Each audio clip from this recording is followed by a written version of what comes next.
Hey everyone, welcome to It Tastes Different Gaming Appetizers. And what are we talking about this time? Well, EA's CEO has apparently been hitting the bottle or something. I don't know what, but or it's typical like what CEOs are so disconnected from the rest of the population. It's crazy. But basically, he claims that Dragon Age, the Veilguard, failed due to a lack of live service elements. I'm sure that was it. If there was live service elements in it, it would have just been like the cat's meow. But because there wasn't, that's why it failed. Right. So EA's CEO Andrew Wilson has claimed that BioWare's action role-playing game Dragon Age, the Velguard, failed due to its lack of live service elements. During Electronic Arts Q3 2025 earnings conference call, CEO Andrew Wilson expressed disappointment with the company's financial performance during the quarter. He brought up the lower than expected performance of EA Sports FC franchise as one of its reasons.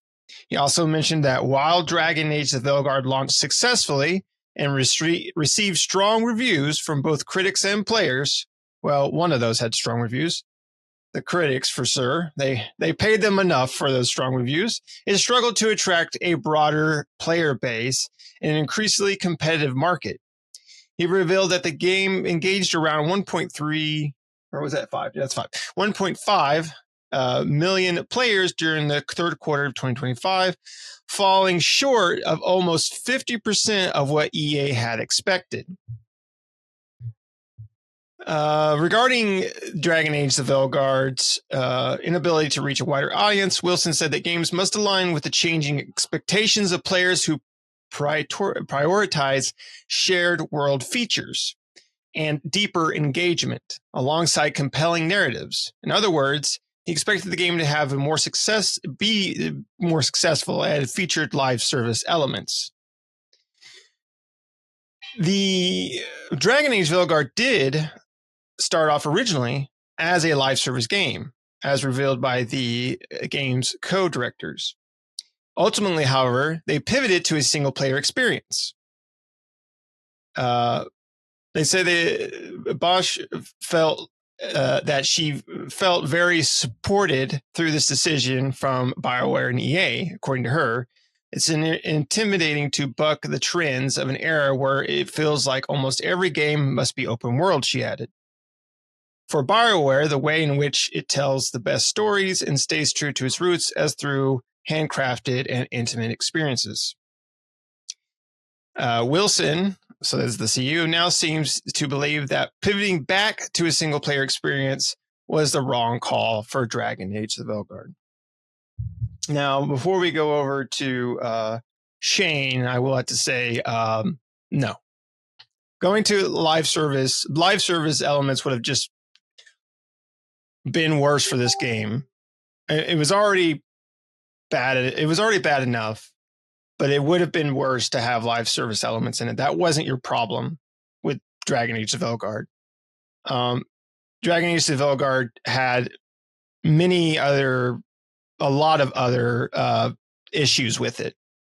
It's fine if it's a single player story-centric crafted experience. That's what people playing Dragon Age would want. That's what, players that have been around playing every single Dragon Age game since its inception would want, a passionate single-player experience. So, live service games have had a very hard time staying in the market. And why EA thinks that live service elements would keep this game to be above and beyond what it was, I don't know how they would come to that conclusion. Live service games now have a really hard time even getting off the ground. We have seen so many live service games come and go that developers have spent so much time and money and investment into, only to see them die out quicker than it took to develop them, right? I mean, Concord is a great example. Sony spent a ton of money, a brand new, of course, Firewalk was already established before Sony bought them, but bought them, ingested a whole bunch of money into Concord as a live service hero shooter.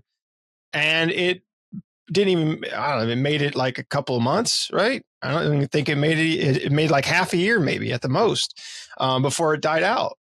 Same thing with Babylon's Fall with Platinum. Platinum's great at making games. Most of their games are awesome, but you know what they're not great at? Making a live service game. But their single player games are great. Platinum makes some really awesome single player experience games.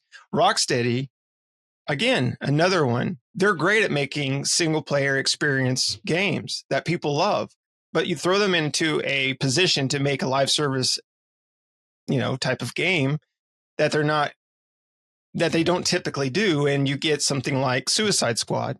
Same thing with Crystal Dynamics. They're great at making single player experiences, but you have them make the Marvel's Avengers live service, and where does that go, right? All these things die out. Square Enix has been trying to make a live service game since Square Enix ever first heard the word live service.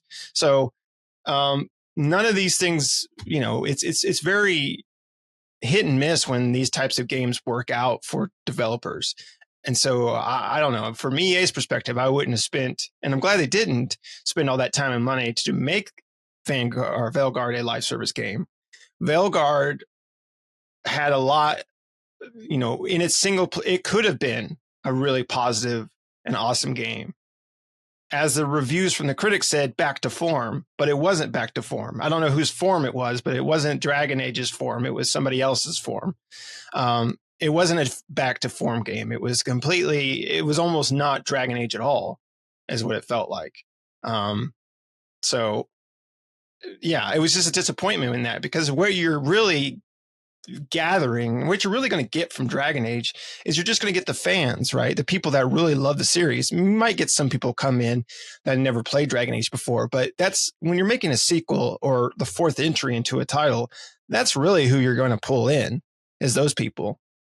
And if you piss those people off and then and your game's not that great and word of mouth goes around from the other people, they're like, hey, I want to try out Dragon Age. You're like, nah.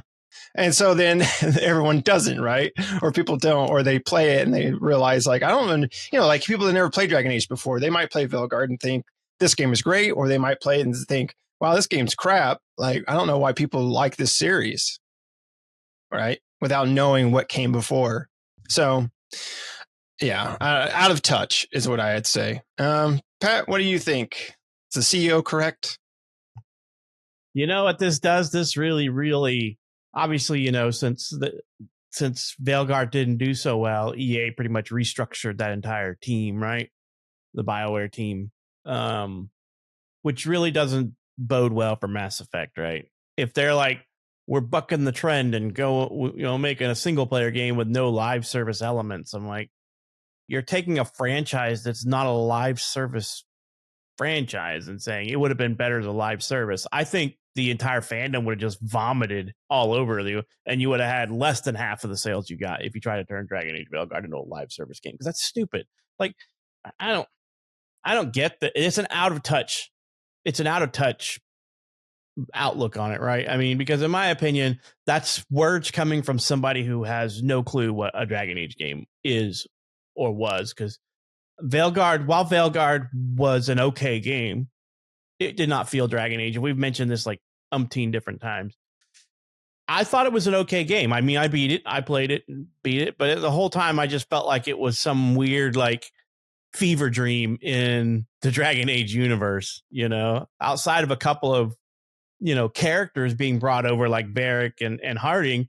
I felt that it was a shell of the former game that it was. It did not feel Dragon Age to me, and I wanted more Dragon Age out of it.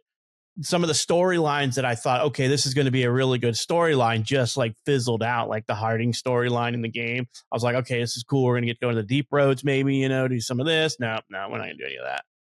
No Dwarven Tykes, none of the stuff that's cool. It was all just, it just felt...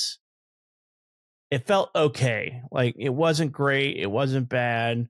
And I'm a Dragon Age fan, and that's why I bought the game, because I'm a fan. And then when I got it, I'm just like, okay, I have to disassociate this with Dragon Age in my brain, because my brain's like, woo, Dragon Age. And I got into it and I'm like, this just doesn't feel right. And it didn't feel right to me. I can only imagine the backlash that EA would have had putting this out as a live service game. Like, if they're complaining about 1.5 million units sold or whatever, then how are they going to complain when they sell 500,000 units? Because how the hell are you trying to turn a single player story driven game into a live service game? I mean, BioWare did it with Star Wars, but this isn't that type of game, So I don't know. Their CEO is out of touch. That's all I can say, is that this is not a live service game. And all I got from reading through all that and looking at everything was they were complaining about their bookings by composition. And they were like, hey, look, see, this is what we're talking about. Like, the majority of our revenue, what was it? Like, their year-over-year revenue increase was driven by live service games. They're like, hey, 75% of this is live service add-ons to the full game that we released. And I'm like, I'm so sick and tired of live service games. I don't need it. There's enough in the market, and nobody's got somebody will come out with a new niche one of these days and dethrone Fortnite or dethrone this or that other game that's out there, PUBG, or, there's outliers that come out there, right? Like Marvel Rivals stole the spotlight for a little while and it settled down into its player base, and everybody is trying to get to that. But you can't take something like that. I mean, it would just be like taking Ragnarok, right? God of War Ragnarok, and turning it into a live service game. It's like, how do you envision that as a live service game? I just don't know. I don't know if this Andrew guy is just dropped on his head too many times as a baby or something, because I don't know. Is he just thinking we should have added microtransactions and not? He's throwing around the terms loosely. I don't know. I think it's just money, right? You talk how do you make a live investments. Service? Like, how do you take a single player story narrative game and turning into a live service game? I don't understand that. It's not a multiplayer battle game. pass or something. It still doesn't make sense, because I'm like, the battle pass is what's the point, right? Battle pass is supposed to be for a continuously ongoing game, right? But an RPG like this has a beginning and an end. There is no right. This isn't Destiny. They would have done at the end of it is they would have done like Suicide Squad, where you just fight the same thing over and over again, like harder versions of it, right? Right. And it would have died out. The Archdemon is going to be Archdemon +1, then Archdemon +2. It would have fizzled out like all the other live services that don't have, it's like I said, it's really hard for a live service to get off the ground. So I don't know why they try to aim for that so highly. I mean, if it's successful, it's a lot of money, but there's a reason for it, right? It's like, we spend all this development dollars. We spend development dollars, and then we pump out this game. Because looking at their chart, so in 2025, it looks like, trailing 25 months, they had I think that's billion, or is that, I can't tell what their numbers are. Just a 1.892 was like revenue from a full game. And then their additional 5.3, which I'm assuming there's no key on this graph they posted. Oh yeah, there it is. It's in billions. So $1.8 billion in full game sales, and then 5.5 billion from their live service revenue from those games. That's what they're after, right? Minimal effort, maximum profit, because they spent just enough to develop this core game. And probably while they were developing this core game, they built the next year to 2 years worth of live service content. They just didn't release it upon release, right? Because it's like the trickle effect. We'll sprinkle a little bit of crack here, and they'll go after it. We're the fish in the tank, right? They're like, it's feeding time. All the fish come to the top to get the little food, But how are you going to string along a group of gamers that come to Dragon Age as fans and are expecting a beginning, a middle, and an end, and not like a Destiny, like this long drawn out story? So you're going to tell me that we're going to make Destiny, but we're going to make it Dragon Age, right? Everybody's wielding magic and sword and board. We're making a fantasy live service game. So basically, they're trying to turn Dragon Age into an MMO or a live service game, because that's all EA seems to be interested in these days. Is that every company? I shouldn't even just say EA, but long gone are the companies of yesterday that were just like, we make these awesome story driven single player experiences, right? I mean, and when Mick mentioned Concord, that game made it 11 days.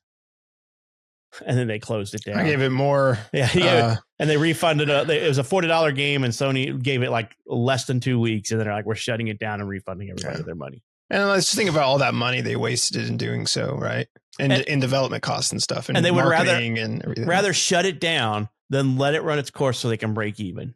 Right. They could have made it free to play, and I bet you it would have a player base. And then they could have kept the microtransactions in, right? Yeah. Because that would have been what it was. They could have been like, we're refunding everybody's $40. It's going to free to play, and we'll just keep the battle pass, the microtransaction store in place or whatever. But but companies are just getting greedy, and they're like, we want to put in 10% of the effort that we used to put into, and not roll out a new game every couple of years. Just roll out one game and service the hell out of it for 10 years. And make as much money as we can with minimal effort. Right. And if it doesn't seem to make a certain like quota of money within a short period of time, then it's a failed project. Right. If we don't make fuck you money in 1 month, then we're going to close it. Well, in Concord's case, in 11 days, if we don't make it in 10 days, I guess they gave that game. If it doesn't like far exceed, you know how that went. They released, I don't remember what day they released on, but let's just say they released it on a Monday. There was probably a mandatory meeting on a Sunday. Hey, when you guys get in on Monday, we need to draft an announcement. We're closing this shitty game down. Right. I just don't get it. It's out of touch. Like there's only, and we've said this over and over. There's only so much room in everybody's schedule for a live service game. So at some point, games, people want these type of games. I mean, Baldur's Gate 3 was a perfect example of this done right. A one that just came out recently, Kingdom Come Deliverance 2. People want that. They don't need this microtransaction bloatware garbage that we're getting day in and day out. Yeah, because that game, Kingdom Come Deliverance 2, I think I read like it had already made more than it's already made past its development cost within like 2 days of its release or something like that. Yeah. So it's like, people want this. It's just, you've got to have passion behind it, right? Kingdom Come Deliverance 2, which me and Pat have been playing, which is a great game. Like if you haven't played it, definitely play it. But you can tell that there was a lot of passion and love for the creation of that game, just how much the detail and everything they put into it. And so you can really feel that. And it's a really great game. And when you don't have that, those types of games, it doesn't matter the dollar amount that you spent to develop it. If you don't have that passion and desire to create what you're creating, people can feel that when they play it, right? That no passion was behind this project. And that really is what hurts it, right? In the end. Yeah. And we'll just think about the recent games that are coming out that we're super excited to play. Only one of those is really a live service game, and that's the Monster Hunter Wilds that's coming out. We're both looking forward to that. That's on our gotta play. But I mean, majority of what I got excited to play recently was a lot of single player stuff. Like Citizen Sleeper 2 came out. I played it. I beat it. I like the first one. It's not as good as the first one, but I still got it. Played it. Kingdom Come Deliverance 2, Civilization 7 is mostly a single player. It has multiplayer and stuff like that, and stuff like that. And Avowed is coming out, just all kinds of Like a Dragon, Pirate, Yakuza, all this stuff is coming out within like a month. And then Monster Hunter Wild is the only one, and we'll play that one. That one's actually probably going to supplant our Helldivers 2 for a while, because we still hop in and play Helldivers 2. We want to play something co-op.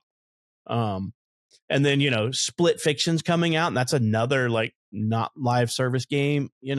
It's just Kingdom Come Deliverance 2 just proves that all gamers don't want a live service game. It's cool to have the handful of them out there, but you have to peel off your piece of the pie from the bigger guys, right? It's like, hey, they've got the whole pie. Is your game going to cut a sliver of their pie? Take a little bit from each one of them away. And the majority of the time, the answer is no. When it happens, something happens and a game strikes gold, and you don't know it doesn't always clear what that is, right? Whether it's, if it gets picked up by the popular streamers and everybody gets, it is what it is. there's only like a couple of games that I can think of that are multiplayer that are coming out this year that I'm like super, super excited for. And like I said, Monster Hunter Wild is one of them, and then Night Rain's the other one. So and technically I don't think Night Rain's going to be a live service game. It may be, I don't know, but it's just going to be from my understanding, kind of a weird battle royale roguelike game. So I don't know. I think this EA is out of touch, but EA's always been out of touch. Nobody has ever said EA is the pinnacle of brains in the gaming industry. EA used to be the shittiest company out there in video games, and they're slowly being supplanted. But every now and then they pop up and say, "Hey, I've got this Baby Ruth bar," when it's actually a piece of shit. I'm trying to sell it to you. That they pop up every now and then like a whack-a-mole, and they're like, "Look what I got." Oh, it didn't do so well. You know what we did wrong? We didn't make a live service. They're always trying to outdo Activision. They are, right? They are. And so I just think that this Andrew guy either is not a gamer, he's just a CEO who's one of these darn fangled gaming things that people play, who's just like looking at charts and numbers and is like, "Hey, look, this is where most of our money comes from. It's a live service. Why did we listen to these fools who said to take live service out of Dragon Age and make it a single player thing?" And I'm like, well, first of all, you didn't make a Dragon Age game. You made a game that lived in the Dragon Age universe, but it wasn't Dragon Age. Sorry. I am a huge fan, and I was disappointed in the game, but I still liked it. So I'm not shitting on it. I mean, it's a good game, but it's not Dragon Age. Sorry, but it's not. So I think he's just out of touch, and he can go get fucked. I can't, because he's a stupid idiot. But what's going to happen is another one of my favorite franchises, Mass Effect, is just going to come out as this freaking 6-armed beast that's nothing like what it used to be, right? It's going to be it's going to be centered around live service. Yeah, it's going to be centered around live service, and it's not going to be Mass Effect, because Mass Effect is a space opera RPG, and it always has been. And now you're going to turn it into, I have no idea, the beast with 6 backs, freaking money grabbing freaking crap. And what'll end up happening is they'll do that to it, and that'll be the final nail in the coffin of what used to be BioWare. And then EA will say, "I guess people just don't want Mass Effect anymore." Yeah, that's what they're going to say, right? Because I mean, I will be honest. I played Andromeda. Andromeda was a buggy mess, but I still beat it I still got through from front to back of it, But it was another one of those where it was Mass Effect-ish, but it was more Mass Effect-ish than this was Dragon Age. And I enjoyed that one. I enjoyed Andromeda. I beat it while it was a buggy mess, and I came back later and played it. I'm like, okay, this is a little better. But yeah, I beat it when it was a buggy mess too. But most people forget, it was fine. It felt like Andromeda felt like a side story in the Mass Effect. It did. Universe. It felt like it felt like a true, like, this is the Mass Effect universe, and we're just going to play this little story out on the side. And I was okay with that, because that's the way they kind of pitched it a little bit, right? Like, all this stuff's happening back in the Milky Way, and we're leaving it for the Andromeda Galaxy, and this is going to be the Andromeda Galaxy story. This one just said, hey, this is still the world of Dragon Age, and we still have the Darkspawn and the Veil, and all this stuff going on in the Veil and all this stuff happening, and we just gave you this whole mass of other characters, and then we gave you a couple of characters from past games where choices didn't really matter. And that's, in my opinion, that's what BioWare's signature thing has always been, right? Choices matter. Like, I remember from like Mass Effect 1 to 2 to 3, like, your choices carried over. You could import your games and it would say, oh, this character died and that one didn't. And so it changes a little bit of the story around. Now, sometimes it was minor changes, but sometimes, like, especially in like the no-win scenario or whatever the heck I forgot what they called it, but it's the one where you could pick the wrong party members for the end of the battle and you kill off a good chunk of them, and you're just like, oh, I killed off all my party, because I didn't do their side stories, or I didn't, do this, or, and they did a little bit of multiplayer in there where they had the whole like,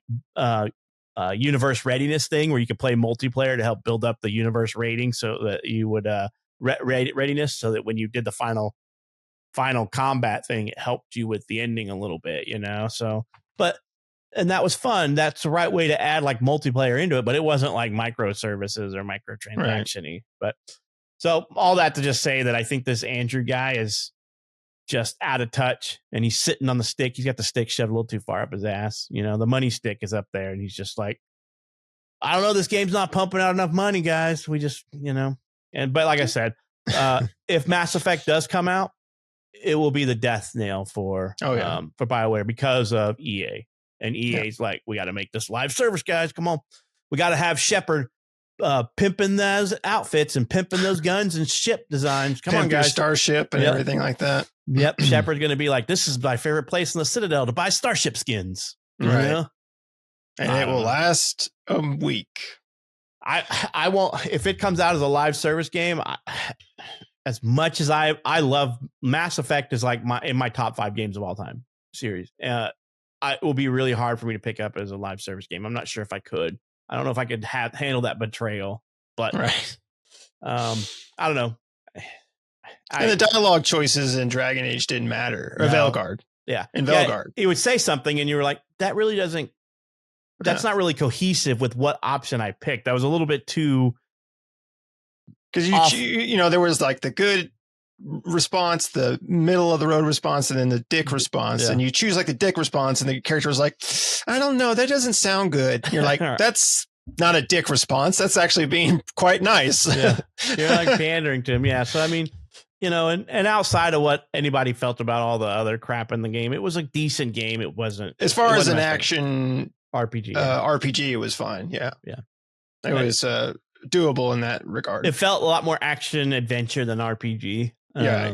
Less RPG elements that I'm used to. Yeah, because also with that game, and we've talked about this game before, but also with that game, like I felt like, me and you played it and beat it, and we kind of ended up building our characters exactly the same in the end. Yeah. And I felt like, going through the, and I don't know if there's been patches since then that maybe have changed this up, but at the beginning when we played it, like going through the talent tree and everything like that, the skill tree, there was really only, there were several ways you could go, but there was really only one true direction that was actually beneficial to you. Otherwise, you're just handicapping yourself if you went anywhere else. Right. Yeah. You're like, what's the best primer and detonator combos I can build with my teammates? Right. Right. Because it was such a weird system. Like your team had to be in like cohesiveness where, because they have 2 abilities that they can fire off and you have 2 abilities